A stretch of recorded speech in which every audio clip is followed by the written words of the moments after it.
The dust-laden wind carried the scent of desperation across the barren landscape as Dillon James reined in his horse at the sight of a figure stumbling along the trail. It was 1873, and the unforgiving terrain of western Texas showed no mercy to those unprepared for its harshness. Squinting against the setting sun, he made out the silhouette of a woman, her dress tattered and her movements labored as she clutched her swollen belly. Dillon had spent the last 3 years drifting from town to town after the war, working cattle drives and taking odd jobs. At 30, he'd seen enough hardship to recognize it in others. Something about this woman's determined stride, despite her obvious condition, stirred something in him he thought long buried. "Whoa there, Maverick," he murmured to his chestnut stallion, guiding him closer to the woman. As he approached, he noticed her head snap up, eyes wide with fear. Her hands instinctively protected her rounded abdomen. "I mean no harm, madam," Dillon called out, raising his hand in a peaceful gesture. He dismounted slowly, keeping his movements deliberate. Up close, he could see she was younger than he first thought, perhaps mid-20s, with auburn hair escaping from a once neat bun. Dirt streaked her face, but couldn't hide her delicate features or the exhaustion in her eyes. "Stay back," she warned, her voice cracking from thirst. "You look like you could use some water," he said, reaching for his canteen. He held it out, keeping a respectful distance. "I promise I'm just trying to help." After a moment's hesitation, her thirst won out. She reached for the canteen with trembling hands. "Thank you," she whispered after taking several long drinks. "Name's Dillon James," he said, adjusting his worn Stetson. "I'm headed to Paso Robles. There's a ranch there where I've got work waiting." "Nora," she replied, handing back the canteen. "Nora Lawson." Dillon nodded, noticing how she didn't offer more information. He also couldn't help but observe her footwear, once fine ladies' boots now reduced to tatters, barely holding together with crude repairs. The soles were worn through in places, and one boot had split along the side, exposing her swollen ankle. "How long you been walking, Miss Lawson?" "3 days," she admitted, wincing as she shifted her weight. "I'm trying to reach Paso Robles as well. I have family there." The lie was transparent in her eyes, but Dillon didn't press. "Those shoes won't get you much further," he observed, glancing down at her feet again. Without another word, he sat on a nearby rock and began pulling off his own boots. "What are you doing?" Nora asked, confusion crossing her face. Dillon held out his boots to her. "You'll walk in mine till we fix yours." "I can't take your boots," she protested. "What about you?" "I've got spare moccasins in my saddlebag," he explained, already retrieving them. "Not as sturdy, but I'm not the one carrying two." Nora's hand moved to her belly, and for the first time her expression softened. "I don't know what to say." "No need to say anything. Let's get those on you and find a place to make camp before nightfall." As he helped her remove what remained of her boots, Dillon saw the raw blisters and bleeding on her feet. Without comment, he took a clean bandana from his pocket, wet it with water, and gently cleaned her wounds before helping her into his boots. They were comically large on her, but infinitely better than what she'd been wearing. "I can walk," she insisted when he suggested she ride Maverick. "No doubt about that, madam. You've proven you're plenty tough." Dillon's mouth quirked in what might have been a smile. "But there's no sense in both of us walking when Maverick here can carry you just fine." After helping her onto the horse, Dillon took the reins and began leading them toward a copse of cottonwood trees in the distance. "We'll make camp there. Should be water nearby." As they walked, Nora sat stiffly in the saddle, one hand on the pommel, the other protectively cradling her belly. Dillon didn't pry, but he couldn't help wondering what had driven a pregnant woman to walk alone through such dangerous country. "How far along are you?" he asked finally, breaking the silence. 7 months, I think," she answered quietly. "It's hard to be sure." And the father, her silence told him all he needed to know. "I'm not running from the law, if that's what you're wondering," Nora said defensively after a moment. "Wasn't wondering that at all," Dillon replied. "Just thinking you're about the bravest woman I've met, walking all this way in your condition. Or the most desperate," she murmured, so softly he almost didn't hear. By the time they reached the trees, the sun had dipped below the horizon, painting the sky in vibrant oranges and purples. Dillon helped Nora down and quickly set about making camp with practiced efficiency.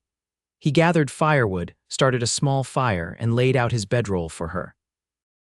"You take this," he insisted. "I'll be fine with my blanket."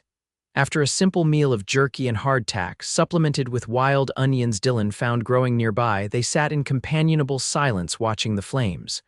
"Why are you helping me?" Nora asked suddenly. "You don't know me."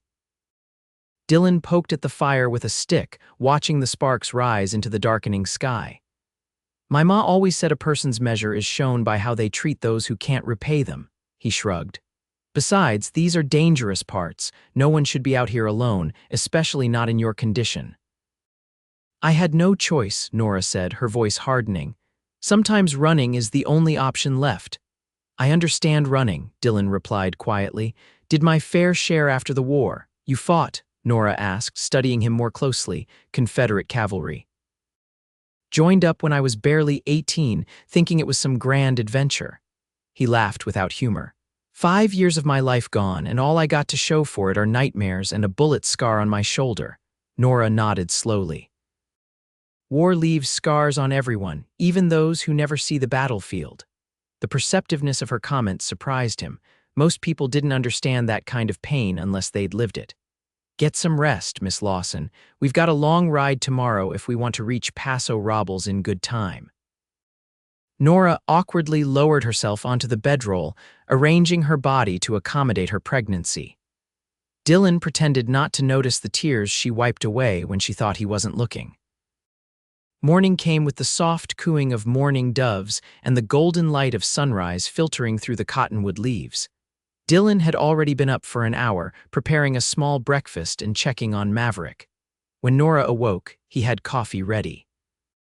"It's not fancy," he apologized, handing her a tin cup, "but it's hot." "Thank you," she said, accepting it gratefully. "For everything." As they ate, Dillon examined her torn shoes. "I might be able to fix these enough to get you to town, then we can find you proper ones." "I don't have money for new shoes," Nora admitted.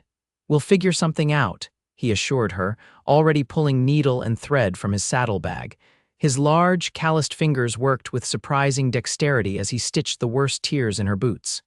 "Where did you learn to sew like that?" Nora asked, watching him.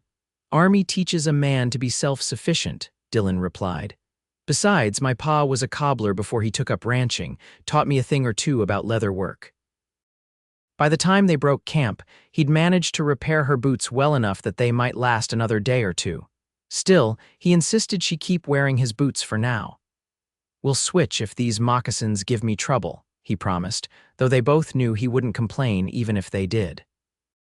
The day's journey was slow but steady.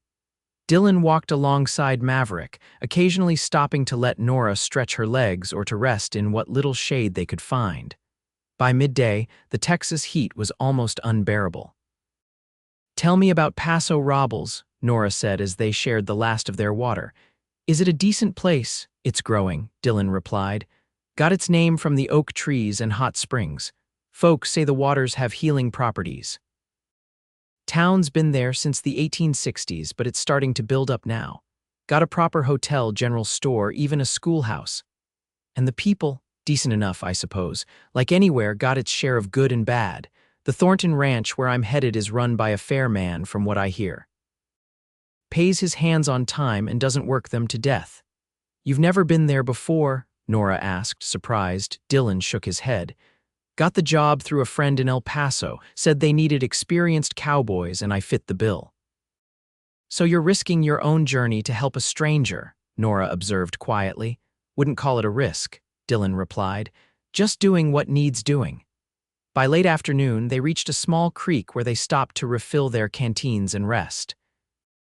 Maverick drank deeply while Dillon splashed water on his face. Nora sat under a tree, massaging her lower back. "Baby giving you trouble?" Dillon asked, noticing her discomfort. "Just restless," she replied with a small smile. "Feels like he's practicing to be a bronc rider in there." "Just a feeling," Nora said, her expression softening. "Though I'd be happy with a girl too." "You've thought about names?" Dillon ventured, sitting nearby but keeping a respectful distance. "Thomas for a boy after my father," she said, "or Elizabeth for a girl." "Good, strong names," Dillon nodded approvingly. As they rested, Nora began to open up more. She told him she'd grown up in Missouri, the daughter of a farmer. Her parents had died during a fever outbreak when she was 19, leaving her alone. She'd taken a job as a housekeeper for a wealthy family in St. Louis. She carefully skirted around how she'd ended up pregnant and on the run in Texas, and Dillon didn't press. Some stories needed time before they could be told. They made camp earlier that evening, as Nora was clearly exhausted despite riding most of the day. Dillon found a sheltered spot near the creek and built a more substantial fire than the night before. "Should reach Paso Robles by tomorrow afternoon," he told her as they ate a rabbit he'd managed to shoot along the way. "What will you tell them at the ranch?" Nora asked. "About me, I mean," Dillon considered this. "Nothing that's not my business to tell. You're a lady in need of assistance, heading to town. That's all they need to know." Gratitude filled her eyes. "Thank you." "What will you do once we get there?" he asked carefully. Nora stared into the fire. "Find work if anyone will hire a woman in my condition. Save enough to move on, maybe to California. I hear there are opportunities there." "Paso Robles might surprise you," Dillon said. "It's growing fast, might be a place you could put down roots." "I can't afford to think that way," Nora replied, her voice tight. "Not yet." That night, as they settled into sleep, the temperature dropped suddenly, bringing an unseasonable chill.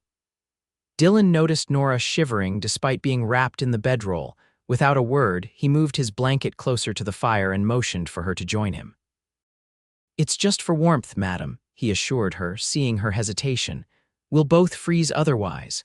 After a moment's consideration, Nora nodded and awkwardly made her way over. They arranged themselves back to back, with the bedroll and blanket covering them both. Even through the layers of fabric, Dillon could feel her gradually stop shivering as his body heat warmed her. "I was married," Nora said suddenly, her voice barely audible above the crackling fire.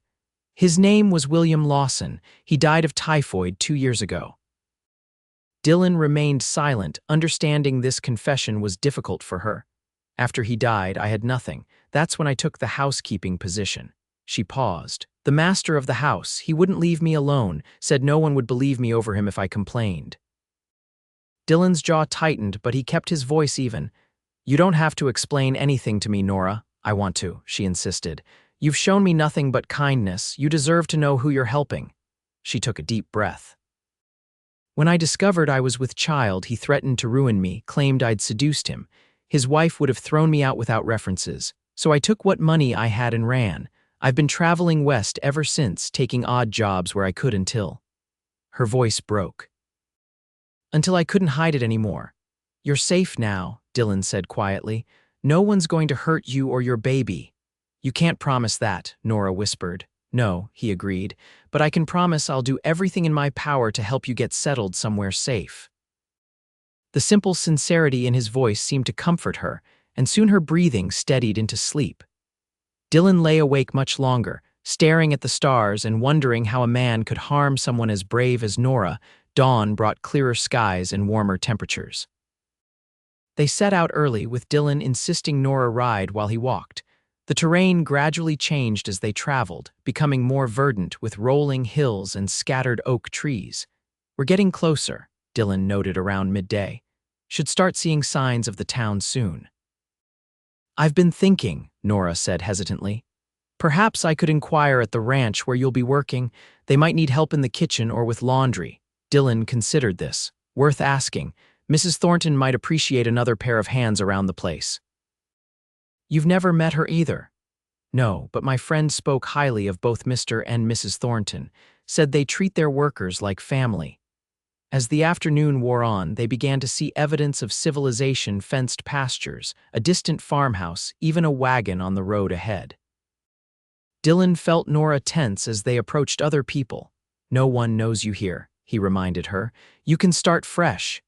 The wagon turned out to contain a friendly farming family heading into town for supplies.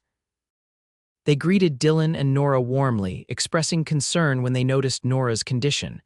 "You two just arriving in Paso Robles?" the farmer asked. "Yes, sir," Dillon replied. "I'm starting work at the Thornton Ranch." "Good people, the Thorntons," the farmer nodded approvingly. "And your wife? Will she be staying at the ranch too?" Before Dillon could correct him, Nora spoke up. "We're hoping so," she said with a shy smile. "Dillon's been promised work, but we're not sure if there's a place for me yet." Dillon glanced at her, surprised, but didn't contradict her.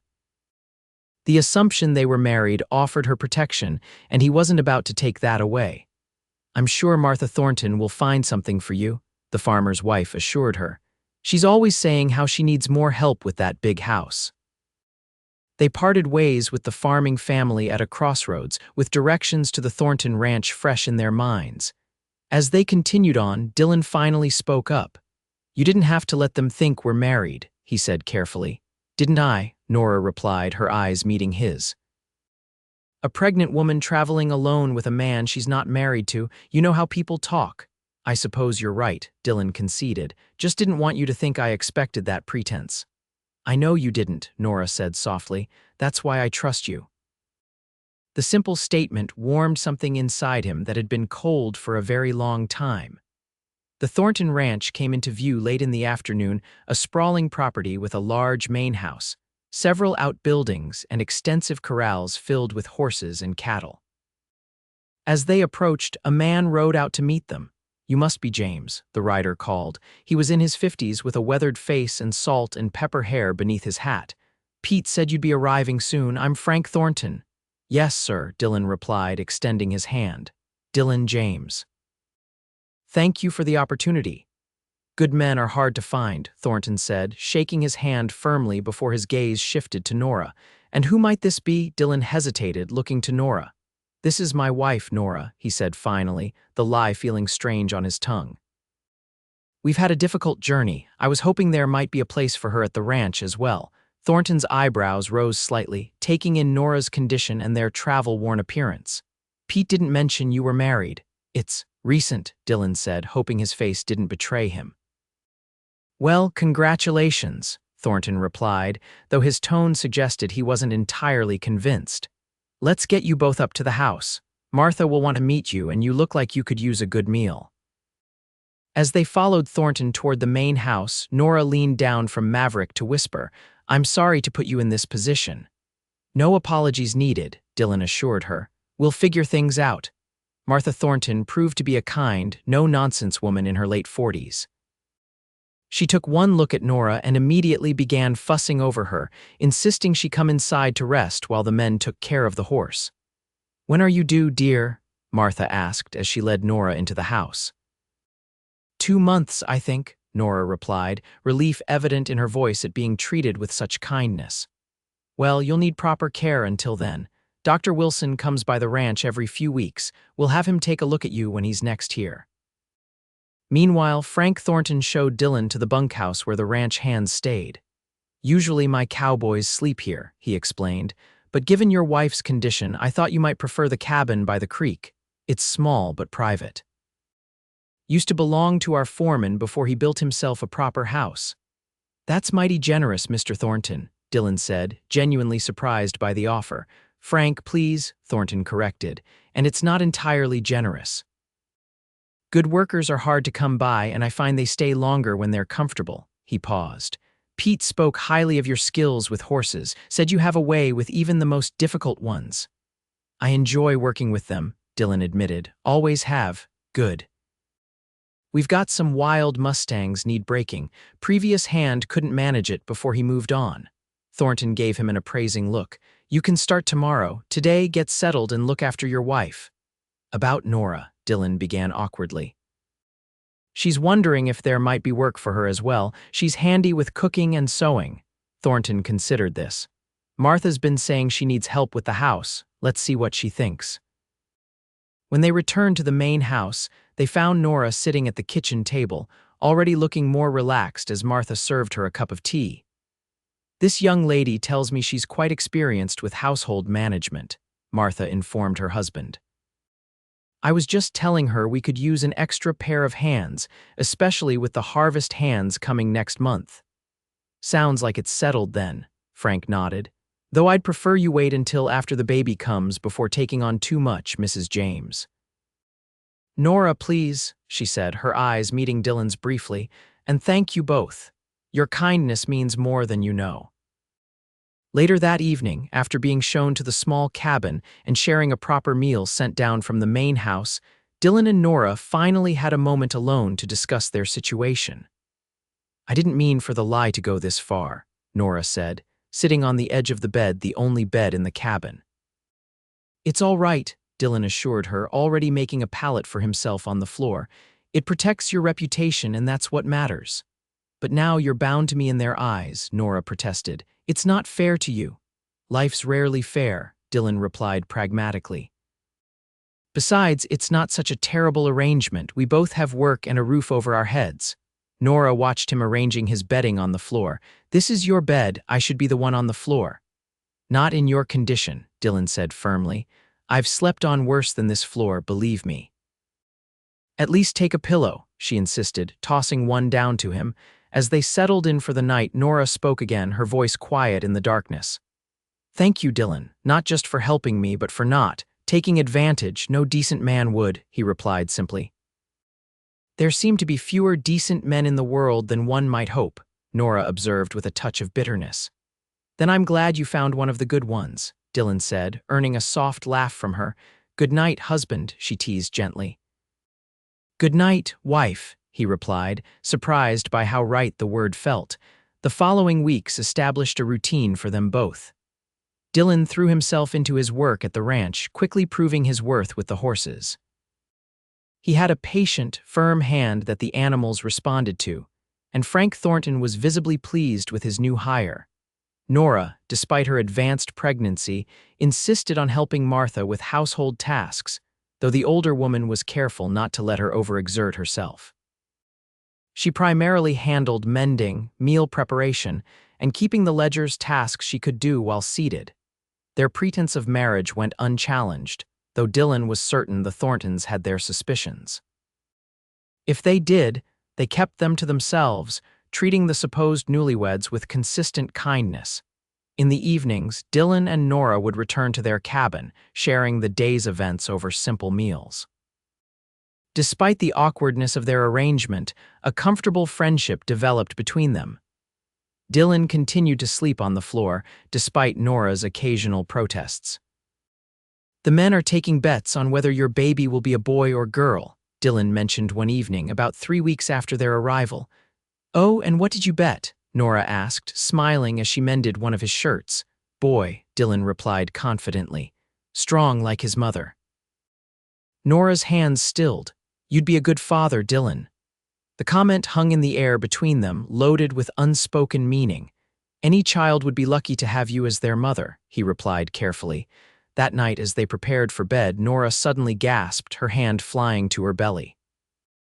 "What is it?" Dillon asked, alarm evident in his voice. "Nothing to worry about," she assured him, though her face betrayed discomfort. "The baby's just very active tonight." Without thinking, Dillon crossed to her side. "May I?" he asked, his hand hovering near her abdomen. After a moment's hesitation, Nora nodded and guided his hand to where the baby was kicking. Beneath his palm, Dillon felt the strong, rhythmic movements of new life. "That's amazing," he whispered, genuine awe in his voice. "It is," Nora agreed, her eyes meeting his. Something shifted between them in that moment. A boundary crossed, a connection deepened. Dillon reluctantly withdrew his hand. "You should rest," he said, his voice rougher than usual. "Big day tomorrow with the Thorntons' anniversary dinner." But that night, sleep eluded him as he lay on his pallet, the memory of the baby's movements beneath his hand awakening feelings he hadn't expected, protective instincts, and a strange sense of belonging. The following weeks brought them closer still. Dillon found himself hurrying through his work each day, eager to return to the cabin and Nora's company. For her part, Nora's eyes seemed to light up whenever he entered a room, though both were careful to maintain appropriate boundaries.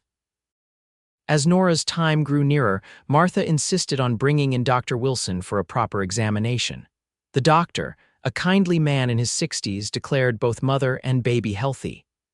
"Another month at most, I'd say," he informed them. "Everything looks to be progressing normally." After the doctor left, Dillon found himself making excuses to stay closer to the main house, taking on tasks that kept him nearby rather than out on the range. Frank Thornton noticed but said nothing, merely assigning him work that accommodated this unspoken need. One evening, as they sat outside their cabin watching the sunset, Nora broke their comfortable silence. "I've been thinking about what happens after."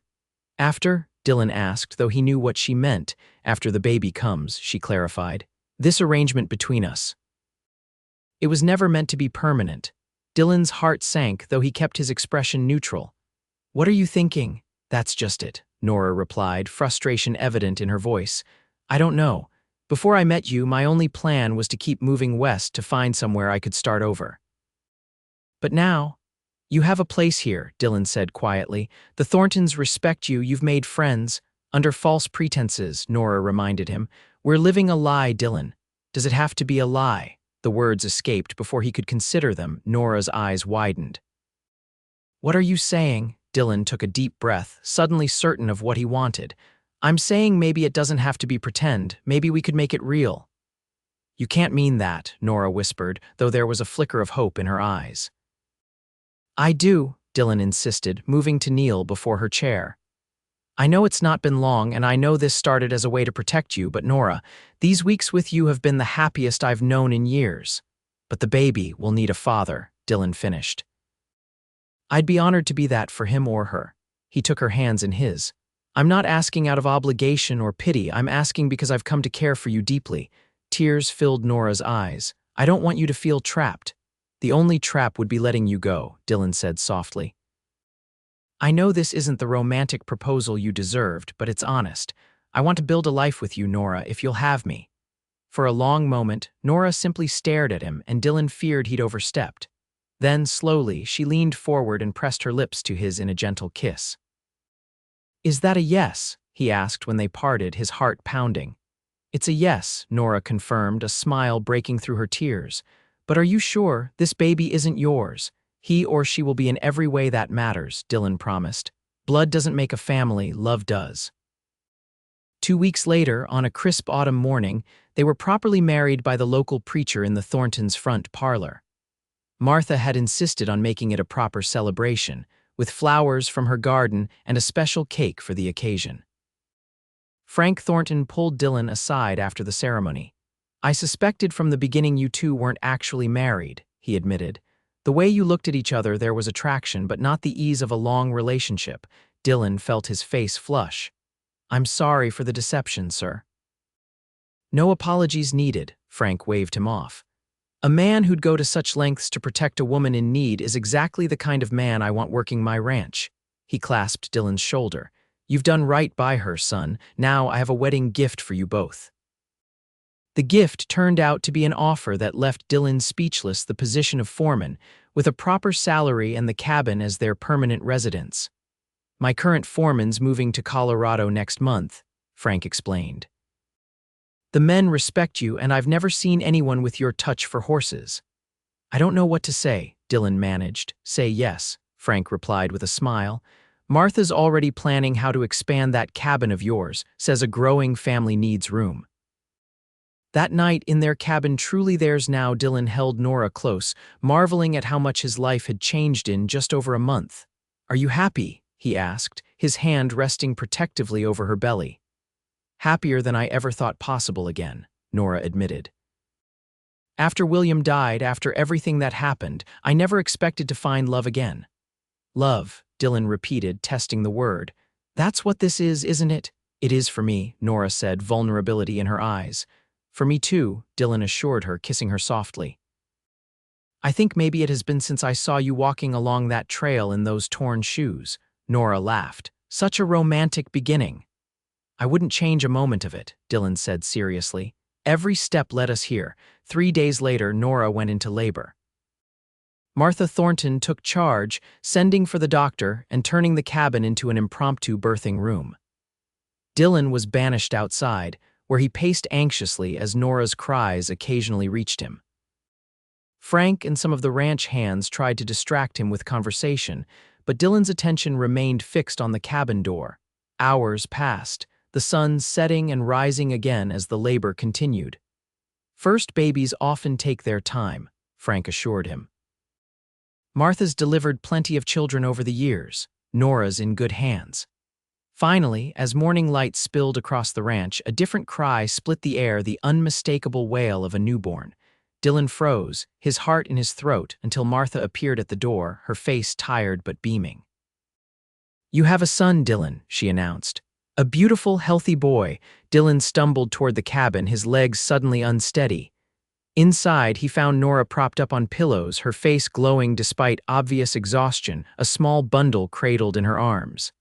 "Come meet your son," she invited softly. Dillon approached cautiously, as if afraid this moment might shatter if he moved too quickly. When Nora folded back the blanket to reveal the baby's face, something broke open inside him.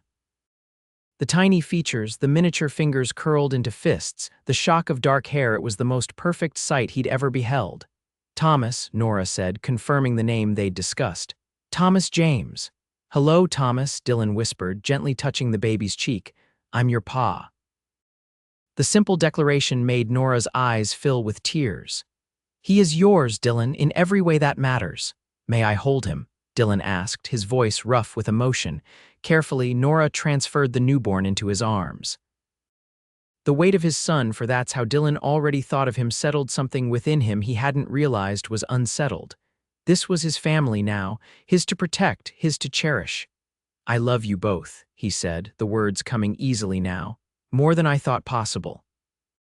In the months that followed, Dillon threw himself into his new roles: husband, father, and ranch foreman. The cabin was expanded as promised, with a proper bedroom added and a small nursery for Thomas. Dillon built much of it himself, working in the evenings after his regular duties were complete.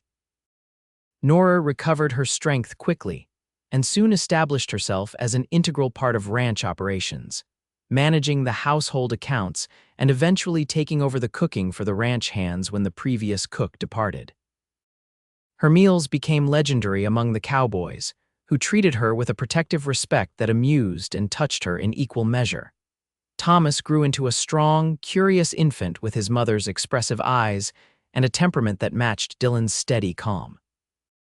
Despite knowing the child wasn't his by blood, Dillon never felt anything but complete love for the boy. He would proudly carry him around the ranch, introducing him to the horses and cattle, speaking to him as if the baby understood every word. "He's going to be a horseman like his father," Frank observed one day, watching Dillon show Thomas a new foal. "Got the same gentle way about him." "He's a natural," Dillon agreed proudly. "Already reaches for the reins whenever I take him up on Maverick." As Thomas's first birthday approached, Dillon began planning a surprise for Nora. With Frank's blessing, he'd been setting aside a portion of his salary to purchase a small parcel of land adjacent to the ranch, just 5 acres, but with a clear stream running through it and a perfect rise where a house could be built. On the morning of Thomas's birthday celebration, Dillon took Nora and the baby for what he claimed was a routine ride to check fences. "This isn't the way to the north pasture," Nora observed as he directed Maverick toward the property line. "Just a little detour," Dillon said mysteriously.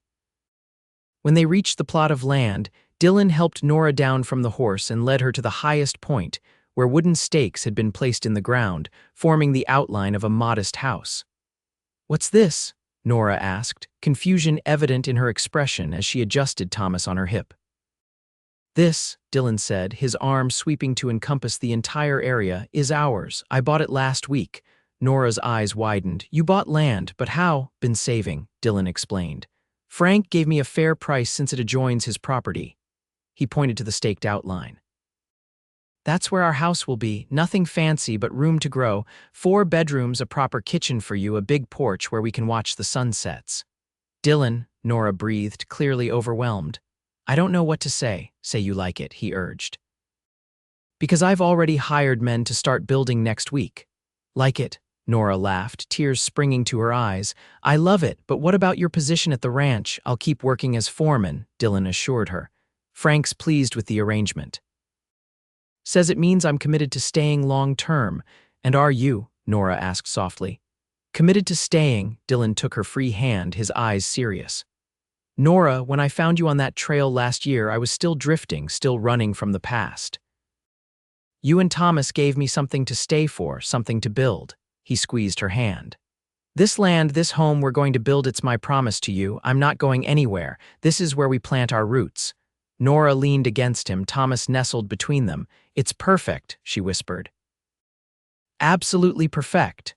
The house took nearly 6 months to complete, with Dillon working alongside the builders whenever he could spare time from his ranch duties. By the following spring, they were ready to move in. The Thorntons hosted a housewarming party, with all the ranch hands and neighboring families invited to celebrate. As they stood on their new porch that evening, waving goodbye to the last of their guests, Dillon felt a contentment he'd never known before. Thomas was already asleep inside, worn out from all the excitement, and their house stood solid and welcoming behind them. Happy? He asked, slipping an arm around Nora's waist. More than I can say, she replied, leaning into him. Though I do have news that might make us even happier. Dillon raised an eyebrow. Oh, Nora took his hand and placed it on her stomach, her eyes shining. I think Thomas might have a little brother or sister by Christmas. Joy surged through Dillon, leaving him momentarily speechless. Finally, he gathered Nora into his arms, careful not to hold her too tightly. Really? You're certain Dr. Wilson confirmed it yesterday? Nora nodded. Are you pleased? Please doesn't begin to cover it, Dillon said, his voice thick with emotion. I love you so much, Nora James. And I love you, she replied, stretching up to kiss him. My cowboy with the generous heart. That December, as snow dusted the hills around Paso Robles, a rare enough occurrence to feel magical, Nora gave birth to a daughter they named Elizabeth Martha James, honoring both Nora's choice of girl's name and the woman who had become like a mother to her. Unlike Thomas's birth, Dillon was permitted to stay with Nora throughout her labor this time. Watching his daughter enter the world was an experience that left him in awe, his respect for Nora's strength growing even deeper. She's perfect, he whispered, cradling the newborn while Nora rested. Just like her mother. 2-year-old Thomas was initially skeptical of the small, noisy addition to the family, but quickly became protective of his sister, insisting on helping with her care in his toddler way. Life settled into a new rhythm for the James family. Dillon continued to excel in his role as foreman, eventually becoming Frank Thornton's right-hand man in all ranch operations. Nora managed their growing household and started a small side business selling preserves and baked goods in town, her recipes becoming sought after throughout the county. By the time Elizabeth Lizzie, as they called her, was 3 and Thomas 5, their home had become a gathering place for friends and neighbors.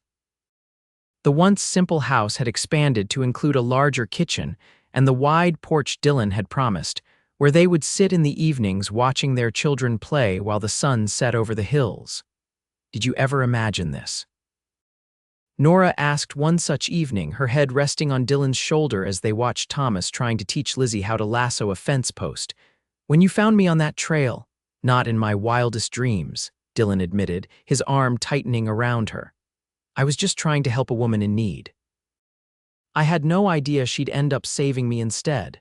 We saved each other, Nora corrected gently. Speaking of saving, Dillon said, his tone turning serious. Frank offered me partnership in the ranch today. Nora straightened, turning to face him. Partnership. But I thought the ranch would go to his nephew when he retires. Nephews decided to stay back east, Dillon explained. Frank says he's been thinking about this for a while, says there's no one he'd rather leave his legacy to than someone who cares for the land and the animals the way I do. That's incredible, Nora breathed. What did you say? Told him I needed to discuss it with my wife, Dillon replied with a smile. It would mean more responsibility, longer hours sometimes, but also more security for our future for the children. I think you should accept, Nora said without hesitation. You've earned this, Dillon, and the ranch would thrive under your care. Later that night, after the children were asleep, Dillon found Nora in their bedroom, looking thoughtfully at an old pair of boots in her hands, her original torn shoes, which he'd kept all these years. Why did you save these? She asked curiously. Dillon sat beside her on the bed, taking the worn boots from her. To remind me, he said simply. Of what? Of how our story began, of how close I came to riding past you that day. He traced the stitches he'd made to repair them, crude but functional. These shoes brought you to me. seemed wrong to throw them away. Nora's eyes softened. You said I'd walk in yours till we fixed mine, but I never did go back to these. No, Dillon agreed. You found a different path. A better one, Nora said, setting the boots aside to take his hands in hers. One I want to walk forever with you.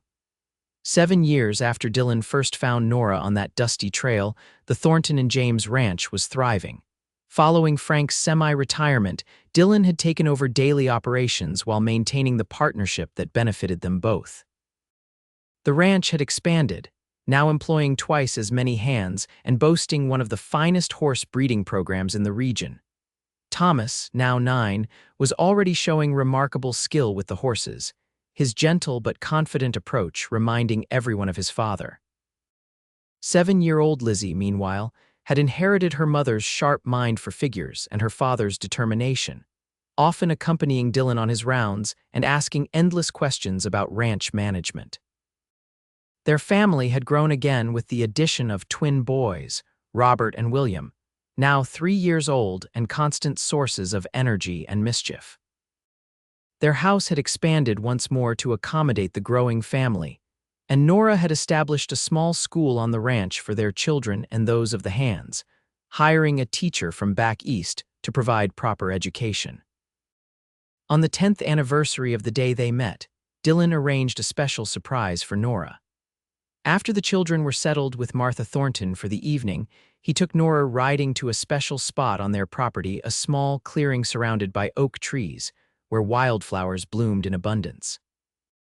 "What's the occasion?" Nora asked as they dismounted. "You don't recognize this place?" Dillon asked, taking her hand and leading her to the center of the clearing. Nora looked around, confusion giving way to recognition. "This is where we camped that first night," she realized. "After you found me on the trail."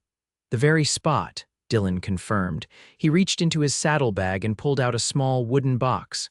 "I had something made for you." Inside the box, nestled on a bed of velvet, lay a delicate silver locket. When Nora opened it, she found a miniature painting of their family on one side and on the other, something unexpected, a tiny piece of leather. "Is this," she asked, touching the fragment, "from your old boots?" Dillon nodded. "I kept a piece when the rest finally fell apart beyond repair."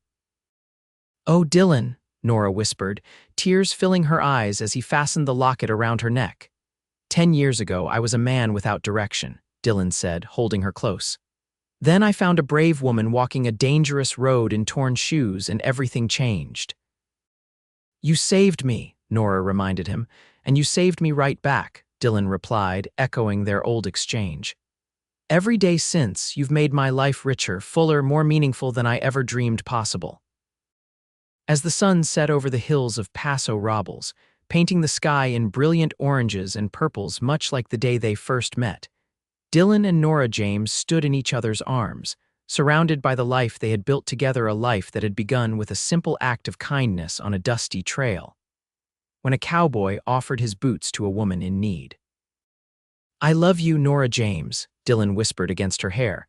"And I love you," she replied, her arms tightening around him. "My cowboy, my heart, my home." Years continued to pass, the seasons flowing one into another as the James family put down deeper roots in Paso Robles. By the time Thomas turned 18, the Thornton and James Ranch had become one of the most respected operations in California, known for its prize horses and progressive management. Frank Thornton, now in his 70s but still sharp as ever, had fully retired, though he and Martha remained in the original ranch house, beloved grandparental figures to the James children. The partnership had been formalized into a proper business, with provisions for the future inheritance of both families. Thomas, following in his father's footsteps, had developed an almost magical touch with horses that drew buyers from as far away as Europe. Lizzie, at 16, had revealed herself to be a natural businesswoman, already handling much of the ranch's correspondence and accounts with her mother's guidance. The twins, Robert and William, were 11, now identical in appearance but vastly different in temperament. Robert was quiet and thoughtful like Dillon, while William had Nora's quick wit and charm. A 5th child had joined the family 7 years earlier, a daughter they named Hope, whose arrival had been unexpected but joyfully welcomed. One crisp autumn morning, as Dillon and Nora sat on their porch watching Hope playing with her doll in the yard, Thomas rode up with an expression of barely contained excitement. "Pa, Ma," he called, dismounting smoothly. "Mr. Thompson from San Francisco is here. He wants to see Sultan." Sultan was their prize stallion, a magnificent Arabian that Dillon had rescued from mistreatment and nursed back to health 2 years earlier. The horse had become the cornerstone of their breeding program, but was so temperamental that only Dillon and Thomas could handle him. "Thompson." Dillon repeated, rising from his chair. "The railroad man," Thomas nodded. "Says he's heard about Sultan all the way in San Francisco, wants him for his private stable." Nora exchanged a look with Dillon. They both knew what Sultan was worth enough to secure their children's futures even further. But the horse was special to them, particularly to Dillon. "Where is Mr. Thompson now?" Dillon asked, adjusting his hat. "Frank's showing him around," Thomas replied. "Told him you'd meet them at the main stable in an hour." After Thomas headed back to his duties, Nora took Dillon's hand. "Are you going to sell him?" Dillon sighed, looking out over the land they'd built together. "Sultan deserves a good home, and that kind of money would guarantee the ranch stays in the family for generations." "But—" Nora prompted, knowing her husband well enough to hear the hesitation in his voice. "But some things are worth more than money," Dillon said. "Sultan came to us broken, like so many things in our lives. We healed him, gave him purpose again." His eyes met hers. "Seems wrong to sell that healing for profit," Nora smiled, squeezing his hand. "Then don't." The meeting with Thompson went differently than anyone expected. Rather than selling Sultan, Dillon proposed a partnership allowing the stallion to sire colts for Thompson's mares while remaining at the ranch. Impressed by Dillon's integrity and business acumen, Thompson agreed, establishing a relationship that would eventually expand their breeding program beyond anything they'd imagined. That evening, as the family gathered for dinner in their now spacious dining room, Thomas cleared his throat nervously. "I have something to announce," he said, his eyes moving from his father to his mother and back again. "I've been offered an apprenticeship with the Army's horse training program in Fort Collins." A silence fell over the table, broken only by the twins' simultaneous whoa. "Colorado's a long way," Dillon said carefully, feeling Nora's hand slip into his beneath the table. "It's a great opportunity," Thomas continued. "They're developing new methods for training cavalry horses. Said my name was recommended by several breeders who have bought our stock." "When would this start?" Nora asked, her voice steady despite the emotion Dillon knew she must be feeling. "Next spring," Thomas replied. "It's a 2-year position." Dillon felt the familiar tightness in his chest that came whenever he thought of his children leaving home. Thomas, the boy he'd claimed as his own before he was even born, was a man now, ready to make his own way. "We'll miss you something terrible," Dillon said finally. "But if this is what you want, your mother and I support you completely." Relief washed over Thomas's face. "Thanks, Pa, I was worried you'd need me here." "The ranch will always be here," Dillon assured him, "and so will your place in it. But a man has to follow his own trail sometimes." Later, after the younger children had gone to bed and Lizzie had retreated to her room with a new novel, Dillon found Nora in their bedroom, looking through an old photo album. It contained photographs documenting their years together, their wedding, Thomas as a baby, the building of their house, each new addition to their family. "He'll be fine," Dillon said, sitting beside her. "Thomas has a good head on his shoulders." "I know," Nora nodded, wiping a stray tear. "It's just happening so fast. Seems like yesterday he was learning to walk.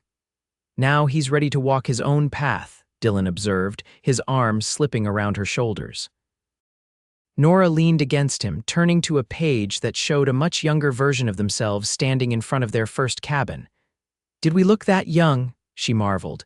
"You still look that beautiful," Dillon replied, earning a playful swat. "Flatterer," Nora accused with a smile. "I have gray in my hair now, and these children have left their mark." She gestured to her figure, still slender but softened by 5 pregnancies. "And I have less hair altogether," Dillon countered, running a hand over his thinning hairline. "But I wouldn't trade a day of what put those marks on us." Nora closed the album, setting it aside to take his hands in hers. Do you ever wonder what would have happened if you hadn't found me that day, if you'd taken another trail, or if I'd stopped to rest somewhere else? Sometimes, Dillon admitted. But then I remember something my grandfather used to say: some souls are meant to find each other, no matter how many wrong turns they take. I like that thought, Nora said softly, that we were meant to find each other. I've believed that since the moment I saw you, Dillon replied. Too stubborn to ask for help, determined to make your own way even with those torn-up shoes. Nora laughed. And you, so solemn and proper, insisting I wear your boots. Best decision I ever made, Dillon said, his voice growing serious. Giving you my boots led to you giving me your heart. A fair trade, Nora whispered, leaning in to kiss him. The years continued their relentless march forward. Thomas returned from his apprenticeship with new knowledge that further enhanced their breeding program. Lizzie married the son of a neighboring rancher, combining their properties and expanding the family's holdings. The twins chose different paths, Robert studying law in San Francisco, while William remained at the ranch, showing the same natural affinity for horses as his older brother. Young Hope, growing into a thoughtful young woman with her father's quiet strength and her mother's compassion, developed an interest in medicine that would eventually lead her to become one of the first female doctors in the region. Through it all, Dillon and Nora remained the steady center of the family, their partnership deepening with each passing year.